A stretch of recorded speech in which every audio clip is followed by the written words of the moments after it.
every breakdown where I was a victim, I could always find a place where I contributed, where I gave up my power. And all these things still freaking exist, except that they never go away. These people that say, oh, I healed that piece. Bullshit. We don't heal them. All we do is like we deal with them. It's like the voices in our head that are still clawing, pulling, the demons. You're not enough. You have to worry, anxiety. It's always all playing. So for me, the invitation is like, dare. That's everything about my whole existence, is dare to be loving.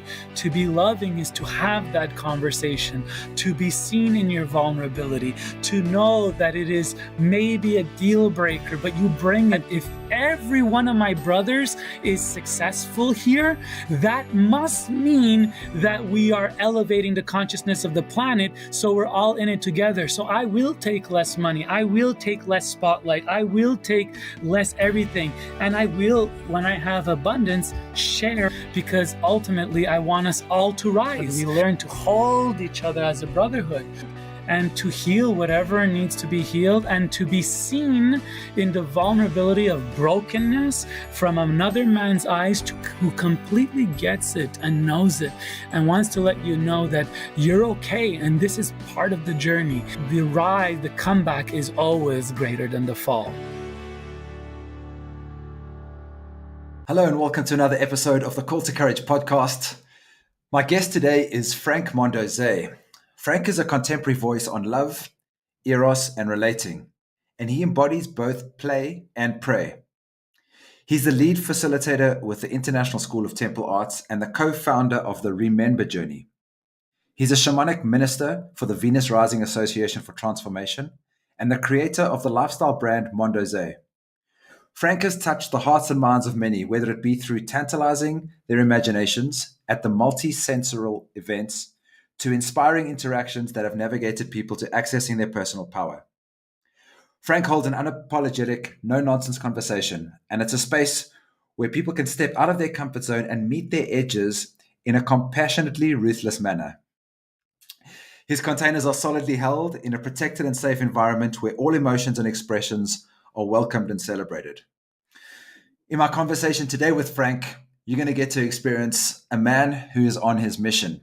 Somebody who is clear about what it is that he is called to do in the world, and he's unattached to the path that he's on. And in this conversation, you'll hear how he transitions through various phases in his life very quickly. And for me, that seems to be a superpower. I think our ability to be able to let go and gracefully transition from one phase of our life to the next is really a superpower. And I think where we get stuck and where we start to feel uncomfortable or where we start to feel tension is where we don't recognize that our life has different phases, and perhaps life is pulling you in a new direction and you feel stuck or attached to a previous stage, and you try and stay there longer than you need to.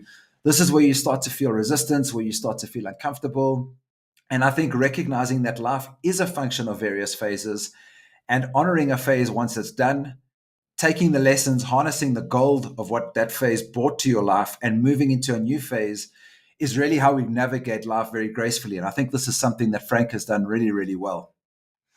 In addition to that, we talk about self-responsibility. We talk about the importance of recognizing where we are being victims in our own life and the difference between two different types of victims. Frank's got a really beautiful definition of a victim by choice and a victim by circumstance. And many of the challenges that we see in the world at the moment is where we feel that we are a victim, but in many ways it's a choice. Like we've actually decided that the world doesn't look the way we want it to, and we're a victim as a result.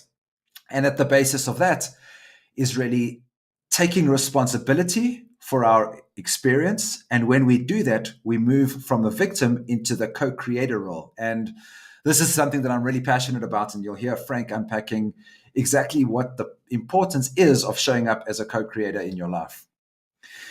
Before we get into this conversation today, I want to share that we are really excited about supporting men all around the planet to be able to show up in their authenticity and in their power. And the technology that I have experienced in being inside a intentionally well-created space like a men's circle has been probably one of the most powerful I would say, modalities that have supported my healing journey. And that's the reason that I'm so excited about doing the work that I'm doing by interviewing men that are on a similar path to me as Frank is. The work that he's doing with men is in a very similar space. And for those of you that have never been inside a men's container before, I would invite you to join our free monthly men's circle called the King's Circle. It's a space where you can show up, and the only expectation is that you put down and let go of any of the stories and show up with what's genuinely, authentically alive for you from one moment to the next. And the magic of what happens in this space is not only do you feel lighter and seen and accepted when you are showing up and sharing what's genuinely alive for you, however messy that looks, however uncomfortable that may feel outside of that, the lightness that you feel is healing in itself. But not only that, when you share that, the sacred space of other men witnessing you is a gift for them as well, because many men think that we're alone in our struggles. And when we come into these sacred spaces like the King's Circle to share what's alive with us, but then also to receive what other men are dancing with, something about hearing somebody else that has the same challenge that you thought you were alone in sharing is hugely, hugely liberating. So if you're interested in experiencing the magic of a sacredly held, intentionally created men's container, the links to the King's Circle will be in the show notes of this episode. And without further ado, Frank Mondeose. What's up? Welcome to another episode of the Call to Courage podcast. I'm hanging out today with dear brother Frank Mondeose, who's in California. Welcome, bro. Thanks for being here. Thank you, Gareth. A pleasure to be here. Where do we start this conversation? Perhaps share with our audience that doesn't know who you are, maybe a little bit of your backstory and what lights you up and what's keeping you busy at the moment. Cool. I'll do that quick because the part I hate of these podcasts is talking about myself from this perspective. So I guess I'm known as a lead facilitator for the International School of Temple Arts. I run men's journeys with the Remember Brotherhood Journey. I have online courses at loveanderos.com. And I actually come from nightlife and entertainment. And my first life, it seems, my first lifetime in this body, I started off in tech, IT, corporate, the whole 9 yards, marketing. And then I transitioned into nightlife events, and I was doing large-scale erotic performance art parties that actually changed the face of what I would call sensual nightlife entertainment in Canada, United States. And from there, I hit a wall, and I wasn't content. And something called out to me and said, keep seeking, sure, you enjoy sexy entertainment, but is that the depth and the breadth of the gift that you have? And that put me on my own personal healing journey, of which I had to face a lot of pieces and recognize the messes I've made in my life and clean those pieces up and recognize where I felt like a victim and I was blaming the world.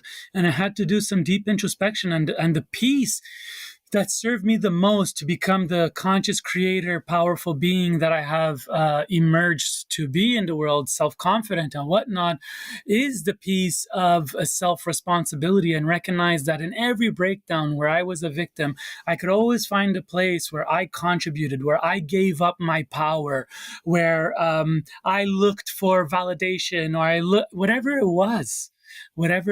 There was a place where I gave my power. And I'm like, oh, that was the breakdown. And that's what led to all the places where I felt violated. And coming from that place, I came across ISTA. It totally served me to own my shit, gain greater power, release the walls around my heart that were making it very difficult to bridge and connect. And then through greater vulnerability and authenticity and love, I experienced more love in my life. And this is why I became a organizer, then facilitator, and now a lead facilitator for the International School of Temple Arts, just because it was really the cornerstone of changing my life and becoming the conscious creator that I always knew I could be, but I always felt like was beyond my availability because somebody was always in the way, the victim. So when I removed all of that and took responsibility, everything shifted in my life. That's me. What's an what's an erotic art night party? What happens Uh, there for someone who's never been in Sensual it? performance erotic, erotic, performance art party. So what it is about, I think it was 2005 or something like that. I created a nightlife party where we can begin to express our sensuality and celebrate sensuality and femininity and beauty in a safe environment. And in that time, um, there was wet t-shirt parties, there was underground fetish parties, and there was in Montreal illegal swinger parties.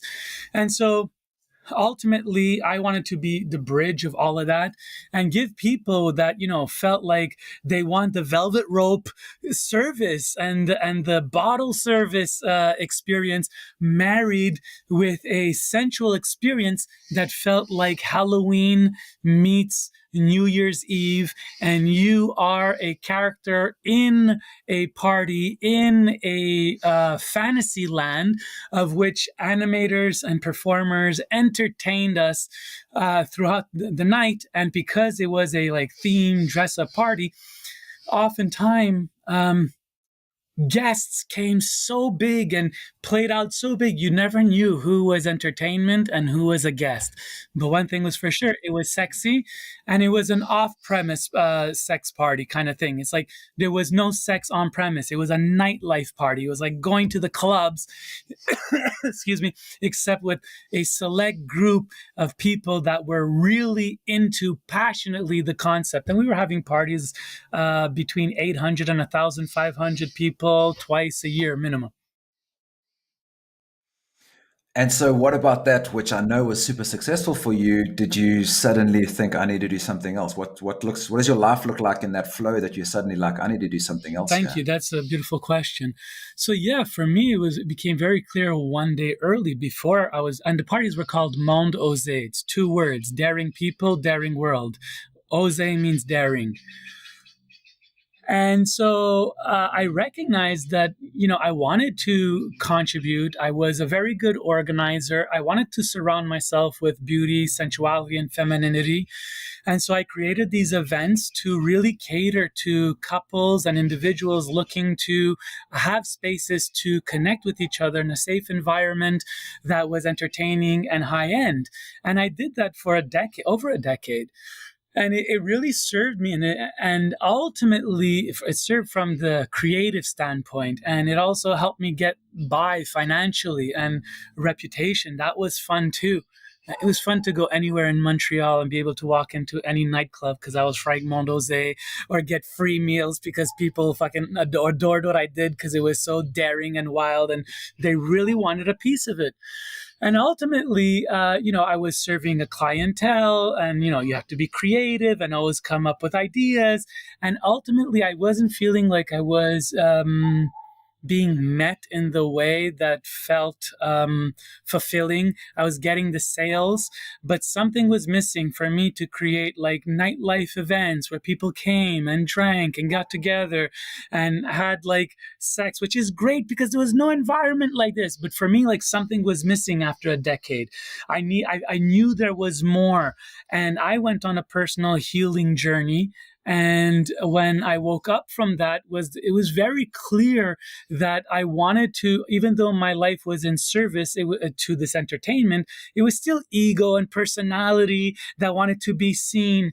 And ultimately, I wanted to serve in a way where I was actually living my dharma and being like an extension of source. And, for me, when it came into joining the, conscious community, let's call it that. For me, it was never like in the past entertainment. It's cutthroat, it's competition, it's like trademarks, it's patents, it's like all these pieces. And when it came into like the spirituality aspect, I'm like, nobody's my competitor, because ultimately we're all serving the awakening of humanity, and everybody is my ally or colleague. And so what really came was really to serve humanity, to get a bit more aware and conscious. And now what's really like percolating for me is that we're at a crossroads in our culture right now. And as much as like I liked entertainment, I found my calling in service, and this is who I am in my most greatest heart expression, is who I am in that 1 week of training or whatnot. But what I'm hearing the call to now, beyond spirituality, is the greatest call to humanity for awakening, and to wake up out of the hypnotism, brainwash, and delusion that has been over our consciousness for decades, and if not our whole history. And we are seeing how the system is corrupt and rotting, and recognizing that there is nobody coming out here to save us. There's no backup plan. And those systems that are supposed to be set for our own personal care or like service, government is supposed to serve us, is not there at all. It's there for exploitation of corporate. We are entering into a fascist time collectively, globally. And to me, I think there's nothing more important than raising that call. And I'm putting my reputation at stake for it. A lot of people are saying, Frank, you've gone off the deep end, you're crazy. And I'm like, maybe, but I might be seeing something you're not. And when the shit hits the fan, it's better to be aware and conscious so that you're moving quicker, and you could make plans as of today of how to attempt to secure a pathway for yourself, your family, and those you care about. So you go on this healing journey to try and find something. Where do you start on your path before you end up with this awakening and awareness and finding what you called your dharma? Amazing question. I'm loving this stuff. What led to my absolute transformation was breakdown, disappointment, collapse, failure. I failed. I built my company to get to the place that it was supposed to align. The chips should align. They should have been 777 on the jackpot, on the slot machine. Everything should have worked, and it all failed through my fingers. One of the reasons was because the judgment of an authority that controlled the pipeline of my message to a larger audience, and it was met with shame and contraction, and so they closed the project down, and I lost everything. So who is that? Is that a media company? Yeah, it What was is that? a bit like Mondeose was about to go like mainstream, and the person, even though the CEO and the whole company agreed to it, but the person responsible for disseminating the information was, I would say, sexually repressed or shameful around sexuality. So she wouldn't put it in the communication pipeline. So the project failed before it even had a chance. So like that is like, I'm in my victim, you're like, well, I want to fight and whatnot. And ultimately what happened was I just said, F it all. It's time for a sabbatical. This door closing. My brother Gil likes to say that rejection is God's protection. So sometimes when doors close, or we hit a wall, or we break down, ultimately we're being focused or recalibrated, or putting us, like giving us the pivot point for our life, for it to have the potential to evolve into the greater, higher service that we can. So basically that happened, breakdown, and I took a sabbatical. I went into nature for I don't know, about a month or so, maybe 2 months. And there I reconnected with nature, with God. I met an intentional community. I got body work in an intentional way to move trauma or hurt out of my body. I ate well, I exercised, and then I got the reflection of a synchronicity and quick manifestation and silence. So many of these pieces. And so when I came out of that journey, I basically said, how do I serve? And I opened up to God or source or the unknown mystery, whatever you want to call it. It's not about being spiritual or religious, but I opened up to the unknown. I said, I'm in service, open the path, and I'll step through. And that's when I started to do research of how I want to, like, how I'm hearing the call to serve. And that's when I landed on ISTA. Well, there was some stories before that, synchronistic things that always say like this, all the finger fluorescent arrows are pointing. And I did it, and it was completely revolutionary for me and my system. And like I said, I was I was a victim. You know, I had my things, and I still have my things, and all these things still freaking exist, except that they never go away. These people that say, "Oh, I healed that piece," bullshit. We don't heal them. All we do is like we deal with them. It's like the voices in our head that are still clawing, pulling the demons. You're not enough. You have to worry. Anxiety. It's always all playing. But what I have come to is like using tools and coming to awareness and actually seeing the drama of my own movie playing out and saying, oh, look how enrolled I get to the illusion of this storyline. So ultimately I come back to the spiritual lens, and at the same time I'm very pragmatic, and I care about people's well-being, justice, that people have the right to be expressed in whatever way that they feel aligned, that are different. We all have different value systems, it is our responsibility to respect people's value systems, as long as it doesn't look like hate or shut down or cancel culture or control. Besides that, live and let live. And those that create beauty and joy, that energy emanates and it magnetizes. So I trust that.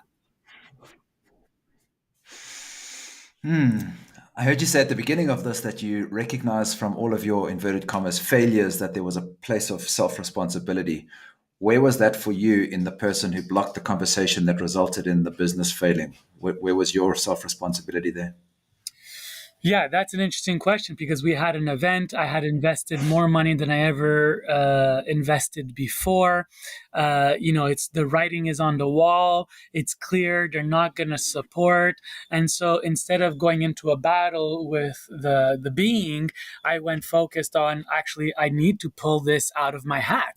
I still have an event that I'm expecting 1,000 people to, and we've only sold like 300 tickets. Like my finances are all on the line, and so I focused on figuring out how to make it a success. And in the end, I pretty much took a loss, but it wasn't as significant as I was afraid of. And ultimately, I aligned with the people that were committed to the project. We pulled it out of the bag, and I moved on. That was the biggest thing, to scream that this person, even though we had buy-in from executives and whatnot, and she morally refused to promote the event. And so what am I supposed to do with that? I'm not going to fight with it. And so what I did was look at it as a message or a sign.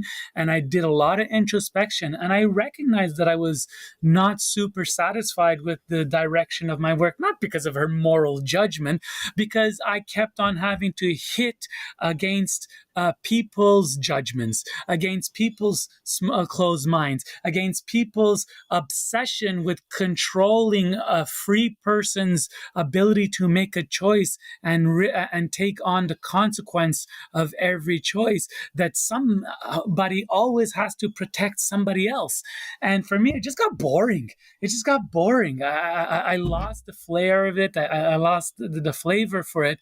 Kind of like, how I'm feeling a bit now in certain contexts, in terms of if we are coming, if I'm coming as an educator and offering spaces of power and transformation, and I'm calling in the most people that really are hungry for that transformation, but ultimately the reflection of the world I'm getting is that everybody's a victim, and if you talk to them or you say something wrong or something happens, that there's a victim, and all of a sudden a person that's truly trying to serve the collective to awakening and access to greater heart is now going to have their reputation risked the for the benefit of the other. This is why I never became a DACA. I'm a very talented DACA, but I never became a DACA, because when it's in a one-on-one situation behind closed doors, all it takes is for one person to have a projection or an experience that didn't go the right way, and you're there to support them in their greatest awakening, and the risk is so high that they make a claim, and they're all of a sudden your name is trash and you're canceled. So it's like I'm kind of in the same place with education and spirituality. I'm like so disappointed. The last 10 years, I've been in ISTA for 10 years. They've been great from the perspective of people that were feeling the call, came, they got this download. I watch my graduates go out into the world. They're all expanding exponentially. And now what we're hearing, not in my experiences, but is a lot of people saying, no, people don't have the agency or responsibility or ability to be in consent moment to moment to moment to take responsibility for a journey they go on. So from this perspective, it starts to be like, well, if I'm serving a population possibly that doesn't want the content because they don't want awakening, and I'm going to put my work and reputation at the risk of cancel culture, maybe I shift gears and I look at doing something else. And, for me, I've never been attached to my image. Like I was the big IT corporate marketer. I left that in an instant, not because of money, but because my heart said it was time to leave. And then I did Mondeose, and I built that. That's my baby, my creation. It was a lifestyle and culture changer in Montreal. And I left that that identity, that persona, because I wasn't attached to it. And then now the same thing with being an educator. It's like, if this is the end of a time where people are not willing to take responsibility for the nature of their experience, then I'm less interested in facilitating, and I'm going to do something else, like maybe build community or build places where awakened, initiated individuals who have gone through my experience now have playgrounds. So joining the world of Mondeose and play, and ISTA of the world of intentionality, spirituality, and prayer.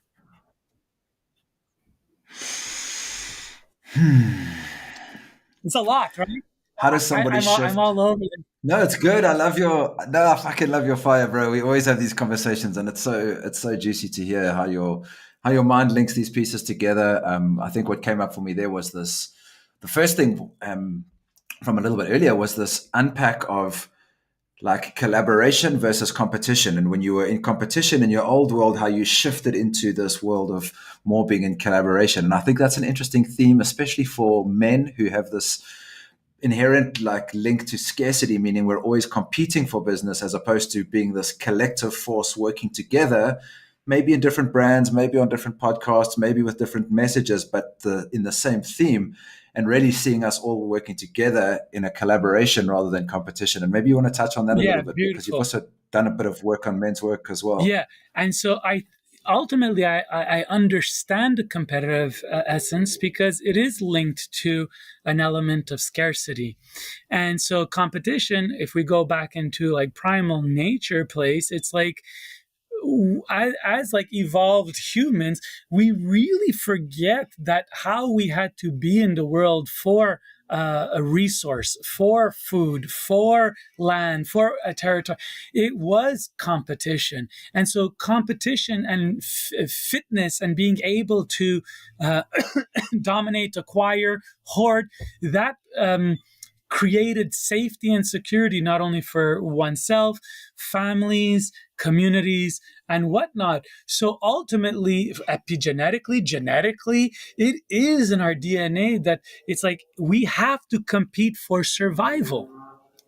And so nowadays, we transfer the hunt of the for the meat to competition in the market. And so when we meet society from the capitalistic perspective, capitalism is designed to say, the person with the greatest ingenuity will dominate or will gain attention. So ultimately, here again, we're trained that if I've got the best, it will rise to the top. If it rises to the top, I will get my piece of the pie. And getting the piece of the pie is off of somebody else, ultimately, when we are in this cutthroat, make it or break it world. And so for me, what a blessing it was when I was able to transfer from the place of cutthroat, need to get some pieces of pie, another cog in the wheel, Spacely Sprockets versus whoever Sprockets. That's a Jetsons a reference. Jetsons, like the Flintstones, go backs. I'm aging myself here, but Sprockets, cogs, it's all like, it doesn't matter what we're selling. It's all like things in the system. So when we're selling things in the system, we have to play in the system, which is competition and forecasts and whatnot.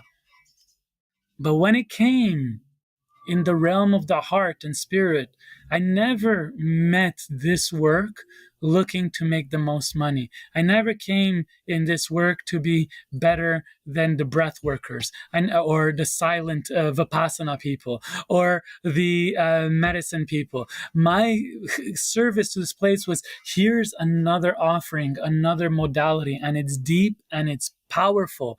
And so ultimately, I want to experience your medicine work because it makes me better. And I desire to share with you my sexual shamanism work, but don't do it if you're not capable, if you're traumatized, or if you don't desire it. But here it is if you want it. And so, again, it's the same thing. I'm not looking to get, clients to do one-on-one sessions. I have people that I don't want it. What I'm here is really to put a call, a pulse, to add something. And so for me, when I recognize my ability to move from competition to recognizing and serving in the field from the place that if every one of my brothers is successful here, that must mean that we are elevating the consciousness of the planet, so we're all in it together. So I will take less money, I will take less spotlight, I will take less everything, and I will, when I have abundance, share whatever it is, resource that I have to share, and specifically heart and love. I will do that because ultimately I want us all to rise. I think that is the greatest the transformative perspective that has changed my life. And it started in the dating culture when I was like, at one point, the girlfriend was mine, the wife was mine, and it's like, oh, don't rise, stay on my level, whatever. And now it's like in every relationship I'm in, whether I'm with the woman for a long time or a short time or just a good time, I want them to rise. I want them to rise. And that was a reference to a song. We're here for a good time, not a long time. Anyways, but the idea is to support our allies to rise, our brothers, our sisters, our neighbors. That to me is the transformative force of the planet. And as long as we are still in competition, we won't break the brainwash, the hypnotism. This is a good place for me to ask you this question. As long as I've known you, and probably for even longer than that, you've called yourself polyamorous. Describe what that is as a relational path, how you navigate it, and what are some of the challenges? Like, who should be thinking about this? Who should not be thinking about this as a path? I'd love to hear your thinking on that. Because for some people, I think it's fucking out there, Yeah. really out there. So I don't identify as quote unquote polyamorous, but it's the closest label and it's a label that helps compartmentalize the style of relating.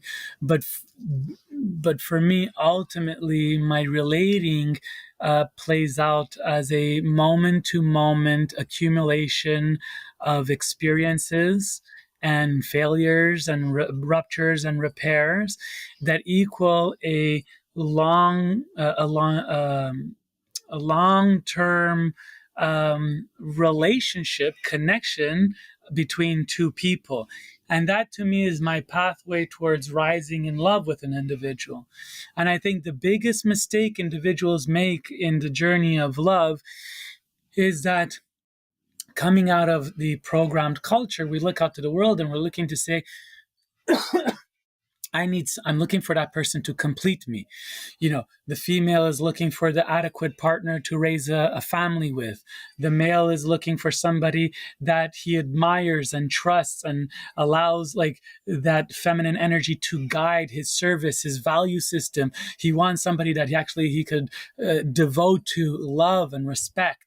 And so look at the weight of those two things. But ultimately, what it comes is that we look out to the world with radars, them, and then we have them against a whole list of, has to be smart, money, tall, good looking, great in bed, beautiful genitals, blah, blah, blah.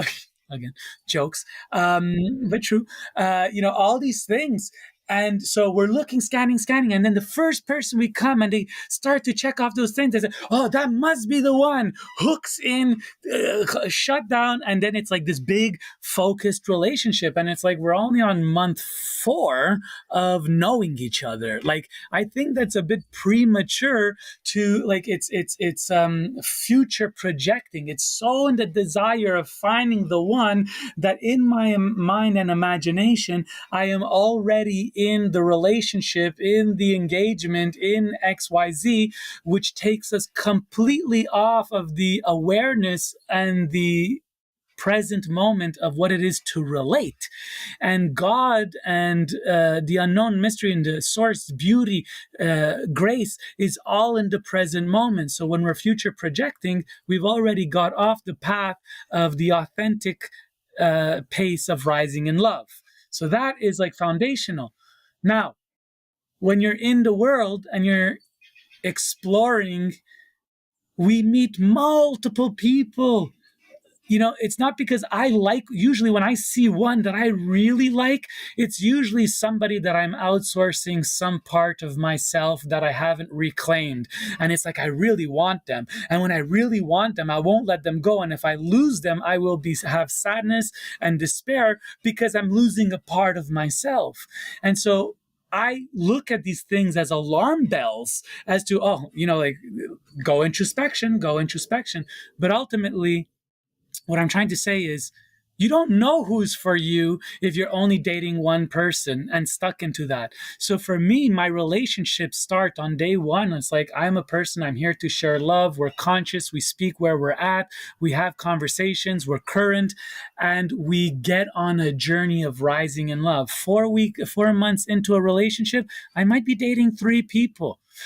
2 years into the relationship, I might have a primary and a lover or whatnot. But the idea is that my experiences with individuals do not cease from existing. My feelings for individuals do not cease for existing because I have my sights set on one person. The idea is that there is love, and as long as we feed love, touch, eroticism, sensuality, cuddles, those are all expressions of love. It's called Eros. Eros is intimate love.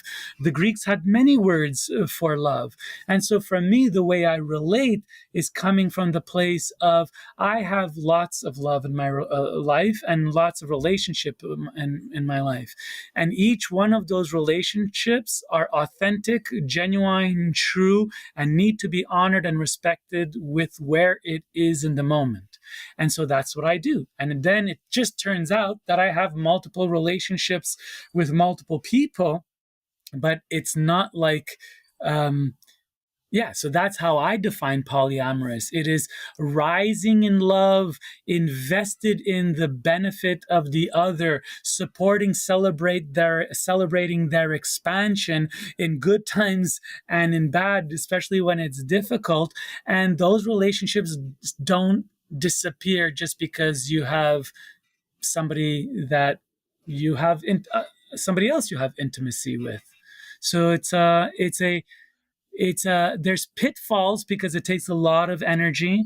There's pitfalls because you have to be very emotionally intelligent and mature. You have to be willing to have difficult conversations. You have to be willing to own, do your self introspection work.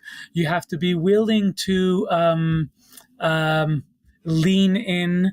You have to be willing to communicate feelings, hurts, and finding the maturity of listening to our desires, our needs, and what our boundaries are. And then we have to maturely lean in to see how our value system matches. And if they match, then we could continue this relating, which is a present moment piece and not a future projection piece. So how do you manage it when you do find yourself in a connection with somebody that you love and they give you the thanks, I'm not interested anymore? Are you saying you're not attached to anybody in your life, or you don't I feel am that pain when they attached to many transition? people in my life, but I know when I'm coming from the place of love, um, just because relationships transform in form does not mean that they failed, or they're broke down, or that they're not worthy. Absolutely the opposite. If I'm with somebody who is also in a polyamorous relationship, and somehow they're in a relationship with a man or another person, that is having difficulty with their relating with others, and especially with that guy Frank, and that relationship is important to them, and they feel like they want to continue on that path, and they'll have to put me on pause or break up with me. Of course that's going to hurt, that I'm going to lose access to this intimacy and the Eros and whatnot, but it doesn't change the fact that I am in celebration and I do support their expansion. And if they feel like locking down with one person is the journey of their expansion, then I support it. Even if I think it's a mistake and they're going to find themselves in a year from now regretting the decision, I honor their ability to make choice to do things that are good for them or not good for them. And if I was with somebody that is more in a primary situation, and for example, they show up in a way that is less than inspirational to me, and it changes the game, because that happens, when you're in relationship, when I'm in a relationship with people, for me, it's like, there's no boundaries. Do whatever you got to do. But if it breaks my value system, we're going to have a conversation. And if we don't get on the same page with that, we're going to have to make mature adult decisions and recognize that this is the crossroads where possibly we separate. But when we hold our truths and when we pretend we're not attracted to anybody, we're not engaging 100% authentically, so we don't really know. So if there is that breakdown and I say this value system doesn't work, I don't think we're eye to eye anymore, I'm going to step away. You think that doesn't hurt? Of course, it's very painful. I went through one of these recently. It was a heartbreak, a breakdown. But the gift is that once we get through the pain and the hurt of the heaviness and the drama, on the other side, if we both didn't damage the situation too much and we're both committed to love, then we could allow love to spring again and to blossom again. But this time, not from the place where I have access to your genitals, or I have I have ownership of your genitals, but more from the place of, you're an independent, sovereign person, and it would really felt good to be in that intimate relationship we had before. But now we could get into right relationship, which looks like allyship, support from a distance. It could look like anything. It's evolution. And I think humans, that's what happens. We rupture, we may repair, we may not repair, and that dictates how we move forward, when really it's all just love manifesting. And when we're so far from each other, it's because our children, our inner children, our wounded side is so online that we can't get beyond that piece and come from the greater heart, the greater love of a mature, well-meaning being. Hey, it's Gareth. I hope you're enjoying this conversation. The original definition of courage means from the heart. And I believe that we can have more courage in our lives by speaking from the heart. I'm on a mission to help heal the world by cultivating more courage, by having more conversations like the one you're listening to now, where I encourage my guests to speak from the heart. If that's a mission that you want to get behind and are prepared to support me on, it would really help us if you would share this podcast with somebody that you think would benefit from listening to this conversation, or sharing it onto social media and encouraging your network of people to engage with our guest and the message that we're cultivating here at this podcast. It will also support us if you subscribe to the podcast or write a review wherever you listen to podcasts. And in exchange for your support, you have my word that I will continue to seek out the most exciting, courageous, and inspiring people on the planet to keep cultivating more courage and having more conversations like the one you're listening to now. Thanks for stopping by. And now back to the show. Yeah, I'm hearing you talk about the need for very clear communication and for owning desires and for having boundaries and relationship agreements. And yeah, it's such an interesting space. What's the frame that you use? Have you got something that you can share with somebody that's having challenge in relationship at the moment around communication? Like, how do you support somebody, that maybe needs to get clear on what it is that they want, or they realize that their relationship is in a challenge, irrespective of what their relating style is? How does communication play a role, and what could serve them? Yeah, I have a whole course on this. It's called Love Without Limit on loveanderos.com. But I would say the main piece ultimately is when we have a challenge, the biggest thing that happens is that we sometimes don't want to name it because we don't want to ruffle the feathers of the relationship. Because if we bring up something that is very meaningful to us and we are not met in the way that we want or hope, then what ends up happening is that we have to put in question our stance in this position, in this relationship, or we're afraid that the other person is going to question their stance or position in the relationship. So we prefer to keep it under wraps and keep it together and keep it in the unsaid. But then there's all these little fires, brush fires emerging because we're not addressing what truly is at play. We're addressing the superficial. So for me, this is where it's a call to courage, and courage being recognizing that there is fear and there might be loss if I have this conversation and I speak my authentic truth. But courage is recognizing there's fear, but moving forward anyway because it's the right thing to do. And ultimately, if you are investing time, energy, resource in relationship, why would you want to be investing in a relationship that is not 100% authentic and transparent, and it's just comfortable, or there's money, or the sex is good, or whatnot? It's superficial, and eventually it will break down, and will break down with a lot more drama. So for me, the invitation is dare. That's everything about my whole existence, is dare to be loving. To be loving is to have that conversation, to be seen in your vulnerability, to know that it is maybe a deal breaker, but you bring it because ultimately what's driving you is love and care and respect for the individual in front of you, and to mutually understand each other for the betterment of each other, my life, your life, and the betterment of the couple if we choose the couple. So good. I love the call to courage little intro you managed to weave into that That's what I do. little piece. It's true. It is a call to courage. It really is a call to courage. Yeah. And the original courage is like the definition is from the heart. And you can't have a conversation that isn't authentic if you're not speaking directly from the heart, even when it feels difficult, or even when you think it might change the status quo or what we do in the relationship or some of the legacy stuff. So yeah, beautiful to share that.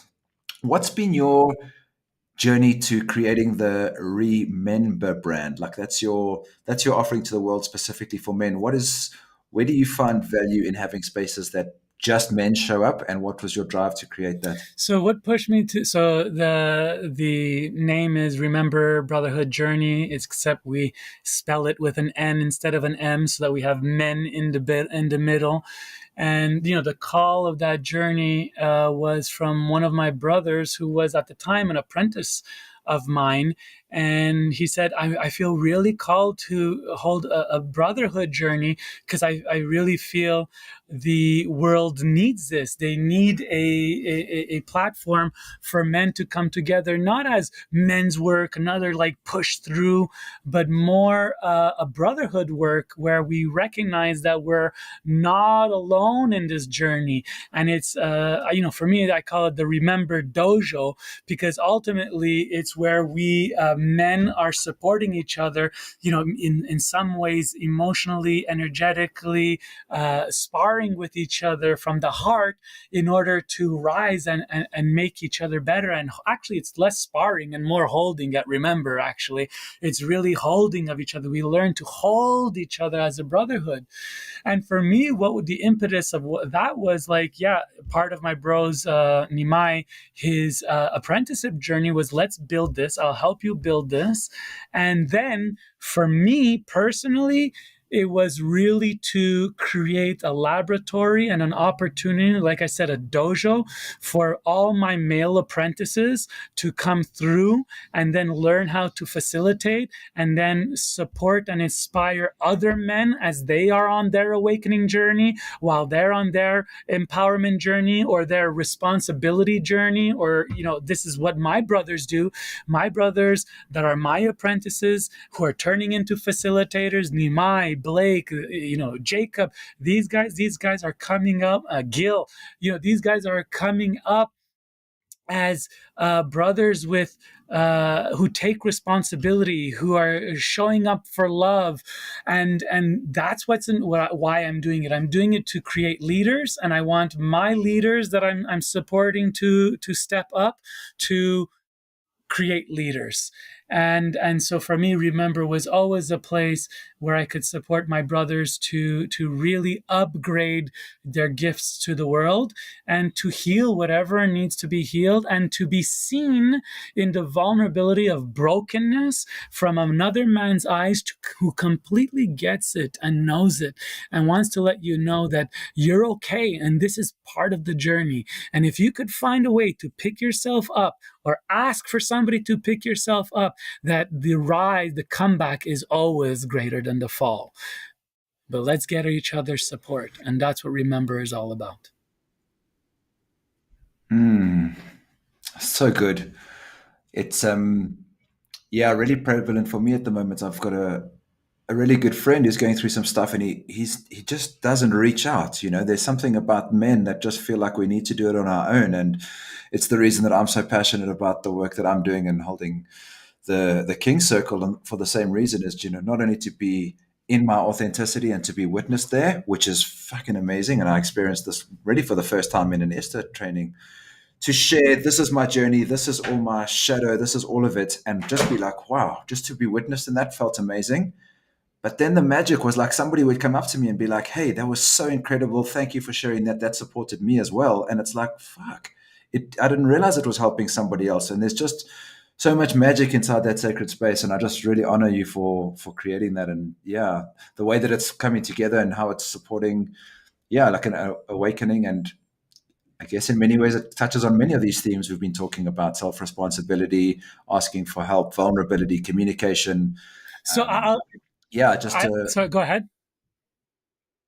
no, I was go. going to say, That was my rant. there's a piece where, excuse me, where you touched on, like, you know, sometimes men they just don't reach out. They, and I get it, because as much as you know, for me, like even remember or just space with my brothers, when I know my brothers are going through a difficult time, it's not about, like having the big conversations. It's not about fixing them or needing them to give them a space to emotionally release and be witness. If they want that, yes. But most bros want to just know that they're not alone. And that doesn't look like us having to do an adventure or you need to listen. It could just look like dropping a message. Hey, brother, just want to remind you I love you. I care about you and look forward to seeing you or whatnot. I'm here. It's just, this is how the brotherhood love looks like. It's like, just for me, I know I just recently went through a burnout and a breakdown, and that's what I noticed. I noticed the lack of certain people in my life coming and knocking on the door and saying, I got you, if you need anything. I didn't want to have a conversation. I didn't want to call people and have and go blah, la, la, la, meh, meh, meh. Like something's wrong. I wanted to just go into the dark night of my soul and go to the depths and slowly slowly fuel myself, but know that my bros that love me, those 3 other lions, doesn't matter. I have thousands of people as Facebook friends. I have thousands of graduates. I've got hundreds of friends, but it's usually those 3, 4 lions, male lions in your pack, in your pride, that they just have to say, I got you, I hear, I love you. And I think that's the biggest gift. Brothers that just tell each other that they love each other and that they support each other's comeback or growth or mistakes or whatnot. And so eventually that gives us the momentum to say, okay, I could pick myself up off the ground and actually, Garrett, I would just like to hang out and have a beer or a coffee and just chill out and actually not talk about anything, but to be in your comfort, in your space and comfort. And so it's like more like creating the opening and allowing them, but reminding them consistently that there's a path here to openness, because eventually when they get out of it, or if they're really in a desperate moment, those that have consistently demonstrated presence and love will probably be the first that they contact, and that's your opportunity in those moments. That's so good. I noticed when you were sharing that there was a part of me that for the same mate wants to solve it. Like I want to come have this big process, come to a men's circle, like do one of those things. But actually, probably what he needs is just a heart, or something, just a sense that I'm there. And yeah, that was a good reminder for me. You're Thank you. welcome. You've touched a few times in this conversation about self responsibility, and maybe you want to just talk about how to cultivate self-responsibility and perhaps a way that we can recognize where we're not taking responsibility for our actions. So meaning where are we a victim? What are some of the signs that I'm stuck in victim? And how do I cultivate self-responsibility as a way to move me into the creator role rather than the victim role? So first thing I want to discuss is about victimhood, and there's two real perspectives of victimhood. Number one, there's true victimhood. And for me, true victimhood looks like when choice of a sovereign individual has been either forcefully or psychologically manipulated and takes something from the other. And that could be, anything: energy, attention, body, touch, whatnot. To me, that's a true victim. That is an individual that has been probably criminally violated, so that there's a violation. And when there's a true violation, I need to say that it is so important for us to recognize the difference between a true violation where choice was stripped and where Yeah. we feel like something didn't go in the way we believe it should go based on our upbringing, our values, our belief system, our sense of righteousness, duty, da da da da da da da da da.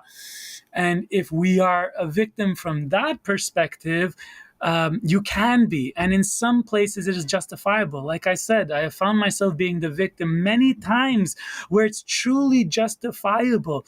But to me, if you're living in this cold and ruthless world, the reflection of unfairness, lack of safety, uh, lack of justice, it's all around us. Nothing is safe, everything is dangerous.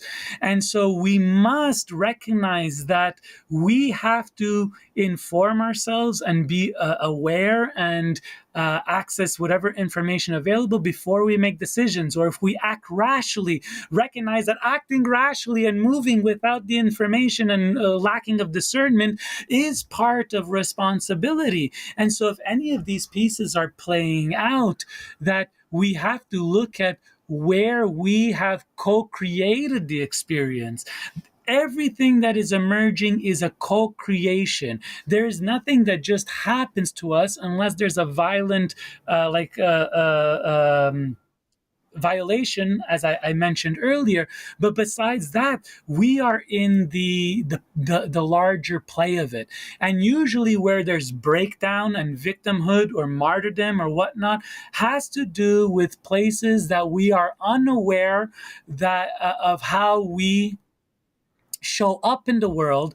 And these breakdowns are usually the windows or the lens into our own experience and psyche of how we give away power. Because ultimately, to be a victim, you have to give up power. And to give up power is a consensual engagement, whether it be conscious or unconscious.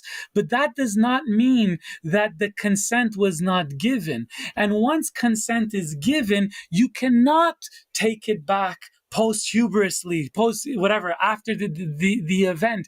It just doesn't work like that. And I'm going to make one very clear and controversial example. When you took a vaccine for COVID, I'm not sure if we got allowed to say those words. You consented, whether with consciousness or unconsciousness, whether with full information or with not information. You chose to be manipulated to take a vaccine that was not created by Pfizer and Moderna, but proven that it was produced by the NIH and then after produced by military contractors who paid Pfizer and Moderna to brand these concoctions.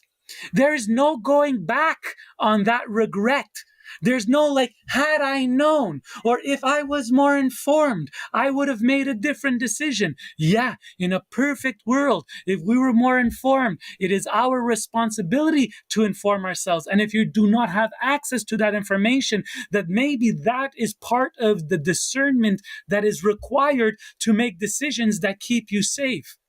So right now, it is proven that that vaccine has more injury than all vaccine of all time accumulated in the last 2 years. That's what we're talking about. As much as you want to take back consent and change things, it's too late. And that's what responsibility is. And what I see in our culture today is too many people making decisions which lack maturity, which lack self-responsibility, which lack discernment, and then in moment to moment, and then want to turn around and blame somebody for taking advantage of them.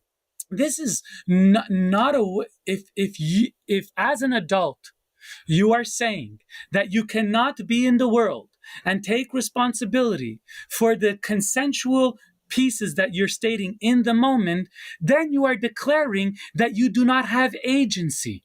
And if you do not have agency, then you cannot be an adult in the world. You can't you can't get a tattoo. You can't drink. You can't sign for a loan. You can't do any of this. So it's either you're an adult and have agency and are able to consent moment to moment to moment, at which point we can engage because we're taking responsibility for our engagements, or we're going to say that somehow I do not have agency and therefore some other force needs to protect me somehow or the other, of which you gave up power. And that's giving up power. And so ultimately, what I'm saying is that it's a cold and cruel world. And there's people that are not great or are not aware or that make mistakes out of innocence or that regret what they have done.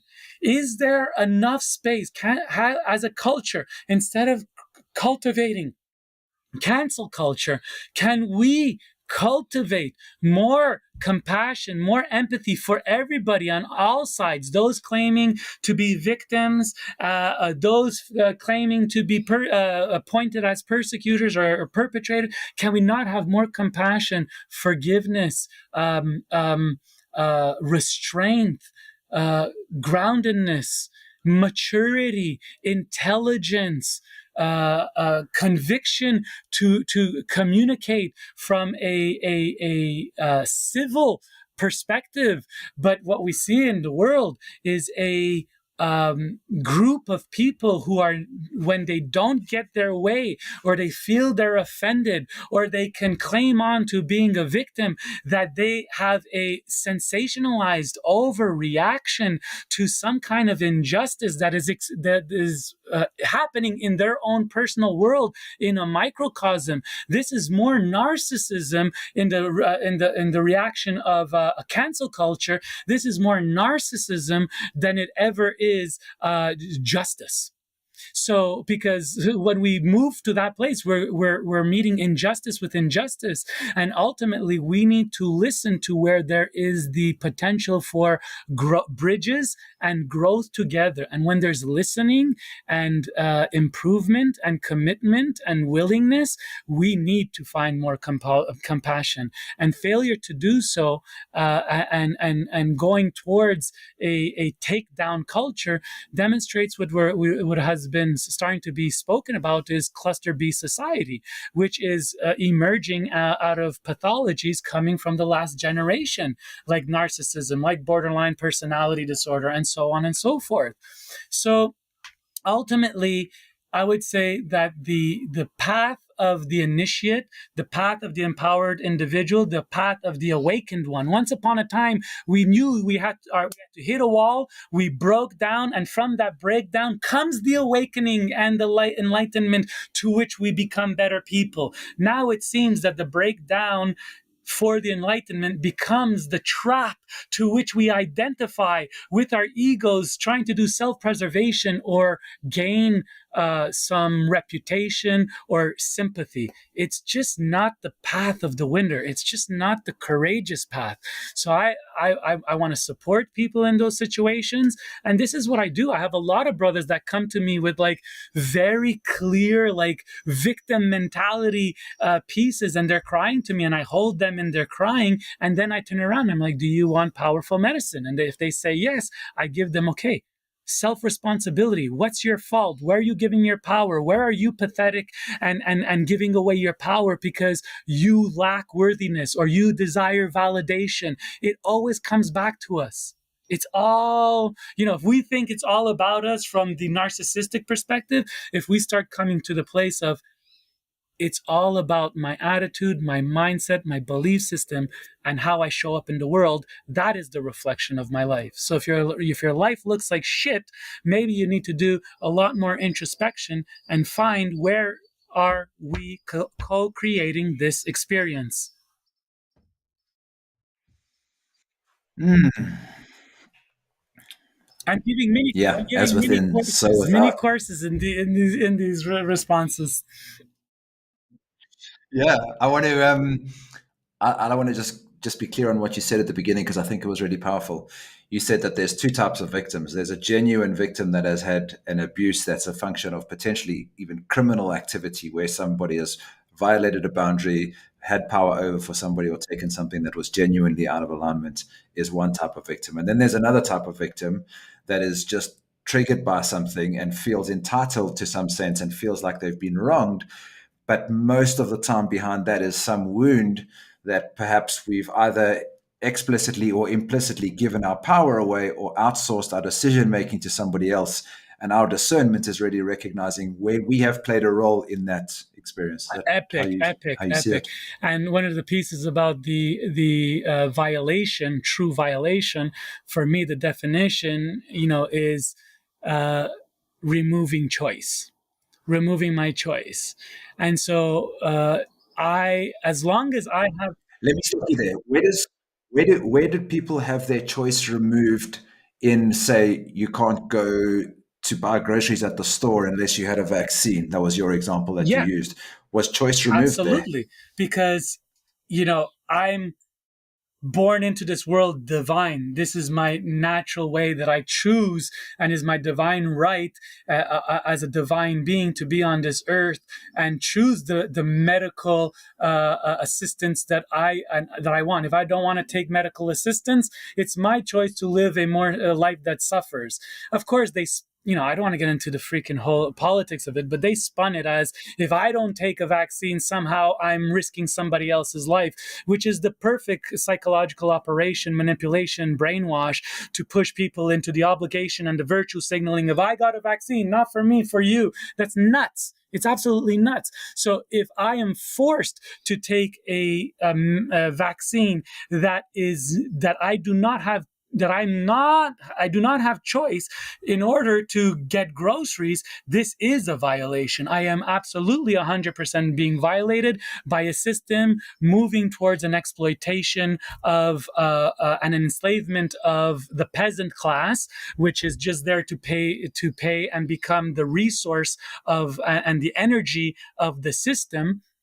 And ultimately, I don't buy in, and so resistance is the way. And this is why, at the beginning of the conversation, I said I went from entertainment to education, and now to like building awareness. I don't need to make money. I'm building awareness of this piece because I care about humanity. I care about every individual from the collective place. It's I am another you, you are another me. If you're asleep and you're taking vaccines that are ultimately poison designed to kill your immunity, your natural immunity, well, I care about you and I don't want to see you get sick. So that's why I'm communicating it. In the end, you get to choose whatever you want to do. If you want to choose a vaccine and there's that impact, great. If I don't want to choose a vaccine and the impact is starvation, then let me choose that. But that's my choice. But if you put me in a quarantine camp because I'm unvaccinated, that's a violation. You've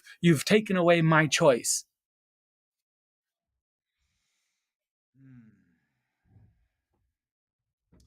Thank you for sharing this work and for standing for this. I think it's really important, and I've noticed a part of me in the past that is, yeah, I felt similarly, and I think many people have felt similarly. Like something feels off. I'm not sure what it is. We can't necessarily know what it is, but something just feels weird about the whole thing. And for whatever reason, sat on my hands. Didn't speak up about it, and yeah, the nature and the irony of that is that this is the Call to Courage podcast, and then I don't have these conversations. And so yeah, I'm very clear that I want to reach out to the types of people that are standing up for this stuff. And yeah, again, this is not a conversation about vaccination or not. This is really a conversation about choice and sovereignty, where we have our own ability to be able to choose things and to recognize where we're being spun that story. I think you touched on that, and I think that's really important. We need to be discerning about where we get our news from, because that's the important piece. Making a sovereign decision requires you understanding the data that you're using to make that decision, and I think that's part of the self-responsibility as well. Not like I'm just making my choice. It's like I'm making my choice, and this is why I've made my choice. So I think when I've looked at this, it's like what's driving people's choices is more important than the choice that they're making. How they make their decisions is more important than the choices that they've made. But someone that says, I did this because I got a free donut, points to something for me, Agreed. as opposed to someone who says, listen, I made this decision and these are my reasons why, and they're standing in their power as a result of it, is a very different type of self-responsibility. I agree. And the question is, what is driving choices? And understand that in this current time where the old, let's call it deep state or power systems or globalists, there's a great unveiling, and information is coming out very quickly. But ultimately, for as long as we could know, the what drives decision is what's easily driving decision is emotion. And the predator class, like John Trudell likes to call them, the elite, the predator class, what they do is they construct events, experiences, media messages in order to drum up emotional reactions, of which usually look like a binary that splits the peasant class so emotionally from such belief system and conviction, that actually the intention starts to not be a decision driven by looking at the whole picture, listening to CNN and Fox, and then the alternative news sources, and then going and do your own things and going down some rabbit hole. It's not that. It's like, oh my God, you're killing my grandmother. You're killing. It's like, no, this is how media and psyops work to poke the repressed traumatic and emotions that we all grew up with. We all grew up with trauma. We have been born in a sick system that is designed to create trauma through the education system, through the penal system, through the justice system. It's designed to create trauma, and then we're surprised when we're all overreacting from a almost unconscious emotional state, and then saying I'm right because I'm virtue signaling or proving something that the predator class fed you in order to go against another person. We have to be smarter. And for me, my call to courage is calling all leaders. If you think you're a leader, whether you're an activist, a teacher, a sacred sexuality coach, an empowerment coach, if you're a leader, it is now your responsibility, after seeing the last 3 years of how the system works to brainwash and enroll your emotional energy and the emotional energy of all your seekers to get to an end goal. And any leader, to me, in the scene that is just repeating the same old narrative and rhetoric of CNN, Fox News, or any mainstream media, you demonstrate yourself, especially if you're taking a position of influencer, you demonstrate yourself as a charlatan and not one that's truly connected. Because we must learn from the last 3 years. It's very much in our face. And if you do not see the corruption and the two-level justice and the justice for some and the no justice for all, and you still think that these same people have your well-being in their mind, you're brainwashed. And it's time to pop out of the illusion. And I'm calling to leaders to wake up. And if you're asleep, to me, I don't even care. You don't even appear in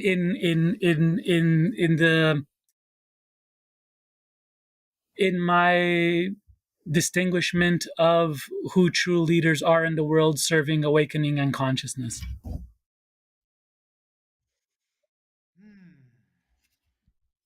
There's something that that's a theme. I think it comes up in relationships as well, and it's like recognizing where we're making decisions from fear, because all of this can start to feel a little bit like, what the fuck do I even do? But the fear and the emotional hijacking that you're talking about is really linked to our own internal wounds. And if we think that we don't have them, then we're probably fucking asleep. Like the idea that I haven't felt this thing, and you make the decision from there. If you don't think you've got that, then you're probably a good sign that you haven't quite looked at it. Because and you want to be asleep? Be asleep. I'm not gonna try to. Actually, I am putting out the information, but I'm not going to drag you along and just get off my back. If you don't like what I'm talking about, you don't like what I'm preaching, change the channel. That's what maturity does. That's what self-responsibility does. We change the channel. We don't keep on listening to all the things that we hate to hear and then get our panties in a bunch and say that you're a victim because you were offended. This is not grown up. This is actually pathological, if you ask me.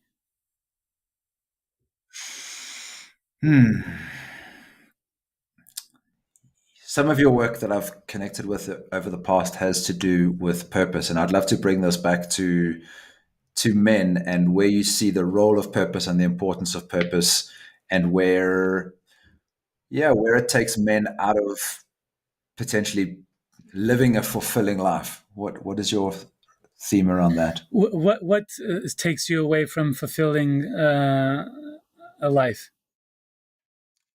Let me say it another way. I recognize a version of me that lived in a different life, that was following something that I was, building in a business, and I was following money, but I think it lacked a deeper meaning, which I now describe as being on purpose, like working in something on purpose. And I'd love to hear how you think about that, because it seems like your journey was similar. You chased all the brass rings, you'd made the money, you had all the personal brand stuff, but there was a part of you that didn't feel like you were connected to something that you described as dharma. Yeah. And to me, that is truly the significant shift point in an individual's life. I would say 20 years ago, we would call like individuals going through a midlife crisis. I think those midlife crises was truly like living your life, having done, checked all the boxes, university, school, work, white picket fence, 2.5 children, the whole 9 yards. And then you look at your life and you're like, something's missing. And I think that the cornerstone of midlife crisis back then was this piece. And now because we are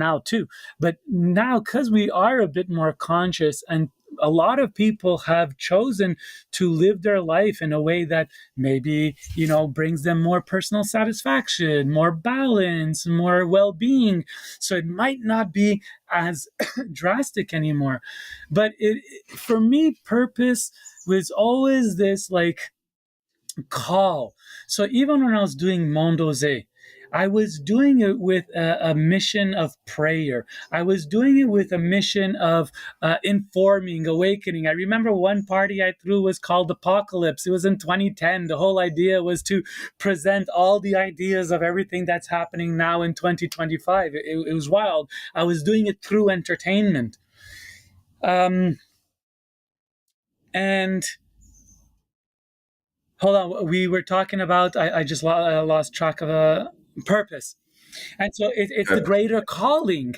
And so for me, you could have a calling of saying, my call is to be a family creator, father, mother, birthing person, whatever you want to call it, that you're going to bring in a child, and your life purpose is the gift of this child's life, of which you want this child to grow up and be an influential, contributor to society. There's life purpose in that.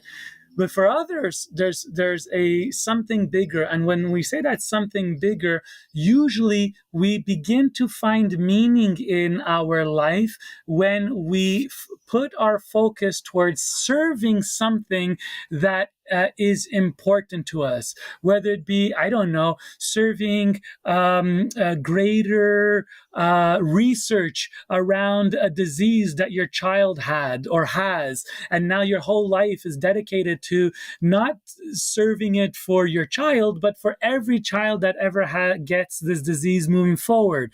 Other people, it's, raising the flag of what's going on.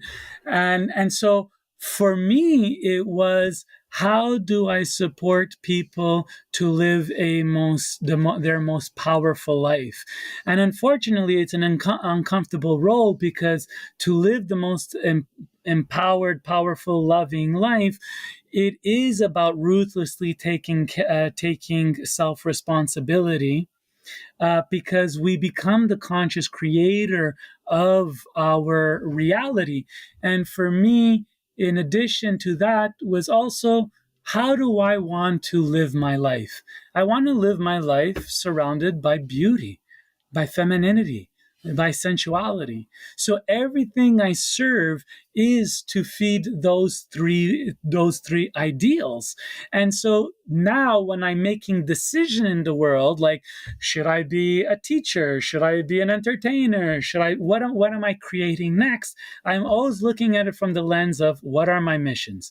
Beauty, sensuality, and femininity, as well as supporting my fellow man come into greater power, recognizing themselves as sovereigns, choosing to live a free life, which is a life of great responsibility, because you have to take responsibility for everything that you do. And with that comes greater love when you properly tap in. I'm not sure I answered that question perfectly, but that's where I got. No, it does resonate. I think what I'd like to share on that is really recognizing that a life of service is really doing something that supports the world over and above yourself, that uplifts at least one other person. I think that's definitely a part of it. And as you said, it could look any way. And for those that don't know how to find purpose, it's probably linked somewhere to your joy. Whatever gives you the most joy is probably the best place to start, like with a sense of curiosity, and be like, okay, I'm feeling stuck in this shitty cubicle job that I've done for the last 15 years. I feel like I'm having an inverted comma midlife crisis, but in many ways, it's actually just a big fat wake up call. And I want to do something different. Yeah, be curious, follow what feels joyful for you, and yeah, just look for something that serves at least one other person or the planet in a way that is And meaningful. I love when you say joy, because for me another piece is inspiration and enthusiasm.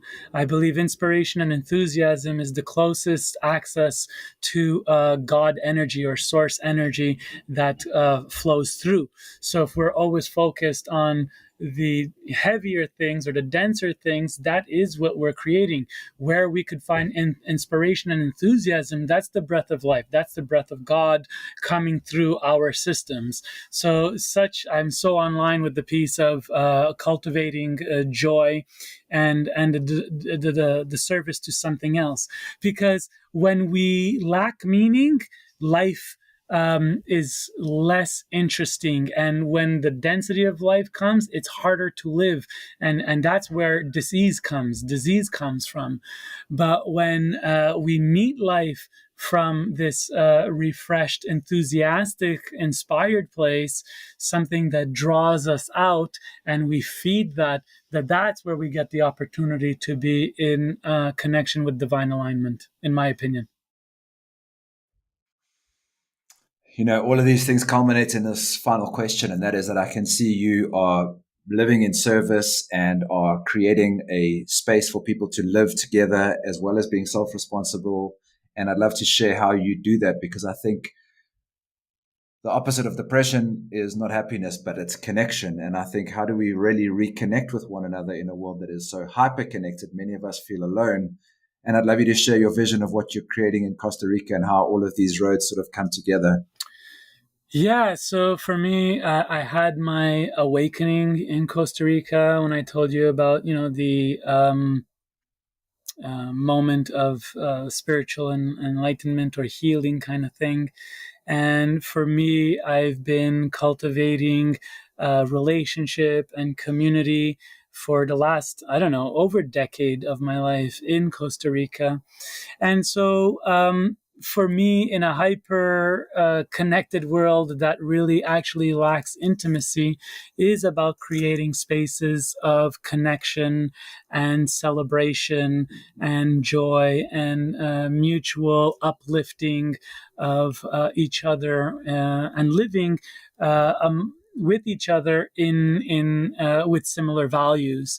And for Are you there, me, bro? I consider my value system along the lines of temple initiate, whatever that means. That's the whole thing to like unpack, but ultimately it's everything that we have spoken of, especially emotional self-regulation, being emotionally current, and And so for me, it's about creating festival events, trainings, and ideally, if possible, with the right alignment, will be the rising of a community that promotes temple culture and a place where temple initiates can come together to both play and pray. Oh, bro, it's so beautiful to call you a friend and a brother. I'm excited about the more time we're going to spend together in the future. I just want to say thank you for serving your mission so passionately, for being unattached to the things that have come into your life, because I noticed that that's been your ability to be able to switch. And I think all of us could use more of that, like let go of the things that are no longer serving us as we recognize more quickly what is in service. And I see you doing that really, really beautifully. And that's represented in the creations that you've put into the world, and you being in service. And I just want to say thank you for serving your mission so passionately, bro. So appreciated, Gareth. I love you. It's an honor to be, connected the way we are. And I too look forward to the next steps and spending more time, because it is, and I appreciate this conversation and giving me the platform to share my voice. I share a lot in writing on social media, and it doesn't really come off with the precision, the grace, the accuracy, and the heart and love that is actually fueling this. And so coming on podcasts and serving me up questions that are intelligent and have meat into them is really fun to be able to open my channels and allow whatever wants to come through to come through. So I love you. Thank you. And a true pleasure. Thank you, brother. Where can people get hold of you? Yeah. Where can people connect with your work Best and place, get connected with what you're doing? frankmondeose.com. You'll have my name spelled somewhere, and or loveanderos.com. Frank Mondeose is my portal to all my work. Love and Eros is where I have my online courses. And from there, you could, find me on YouTube, The Spiritual Playboy, which is a fun little web show that I used to put a lot more energy on in the past, but it's still there and fun to get to know who I am. Completely authentic, is to give a glimpse into my world, as well as on SoundCloud and other Spotify, etc. The Daring World podcast, which I need to give more love to, but there's some gems of content for those of you that looking for some content in Daring World podcast. So that's me, and like how I always like to end all my talks or whatnot is with let love free, because it's the only way we'll ever change anything. I hope, brother. Thanks, Brian. Peace.